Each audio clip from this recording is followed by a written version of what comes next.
മലപ്പുറത്ത് വിദ്യാഭ്യാസ വകുപ്പ് ഇറക്കിയ വിചിത്ര ഉത്തരവിൽ നടപടി. ആദായ നികുതി അടയ്ക്കാത്ത ക്രൈസ്തവ ജീവനക്കാരുടെ വിവരങ്ങൾ തേടിയ ഉത്തരവിലാണ് നടപടി. പൊതുവിദ്യാഭ്യാസ ഡയറക്ടറുടെ കാര്യാലയത്തിലെ administrative assistant Manoj P K, junior superintendent Apsara, Malappuram വിദ്യാഭ്യാസ ഡയറക്ടറുടെ അധിക ചുമതല വഹിക്കുന്ന ജില്ലാ വിദ്യാഭ്യാസ ഓഫീസർ ഗീതാകുമാരി, അരീക്കോട് ഉപജില്ലാ വിദ്യാഭ്യാസ ഓഫീസറുടെ അധിക ചുമതല വഹിക്കുന്ന സീനിയർ സൂപ്രണ്ട് ഷാഹിന എന്നിവരെ സസ്പെൻഡ് ചെയ്തു. അരുൺ അമർനാഥ് വിവരങ്ങളുമായി ചേരുകയാണ്. അരുൺ, യാതൊരു ഉത്തരവാദിത്വ ബോധവുമില്ലാതെ ഒരു സംവിധാനം എങ്ങനെ പ്രവർത്തിക്കുന്നു എന്നതിന്റെ ഏറ്റവും വലിയ ഉദാഹരണമായിരുന്നു ഈ ഉത്തരവ്. അതൊരു വീഴ്ചയാണ് എന്ന് വകുപ്പ് വിലയിരുത്തുന്നു. അതിൽ നടപടിയുണ്ടായിരിക്കുന്നു.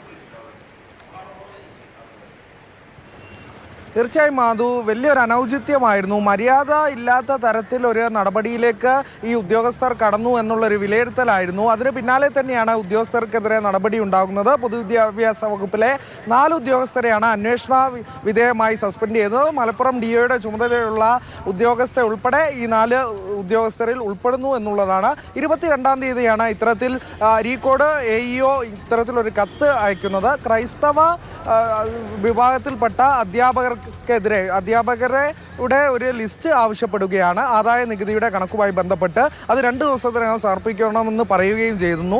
അത് വിവരാവകാശവുമായി ബന്ധപ്പെട്ട് കോഴിക്കോട് സ്വദേശിയായ അബ്ദുൽ കലാം നൽകിയ പരാതിയെ തുടർന്നായിരുന്നു. ഇത്തരത്തിൽ ഒരു വിവരാവകാശ പരാതി വരുമ്പോൾ യാതൊരു ഉത്തരവാദിത്വവും ഇല്ലാത്ത സമീപനമാണോ സ്വീകരിക്കേണ്ടതെന്നൊരു ചോദ്യമാണ് ഉയർന്നത്.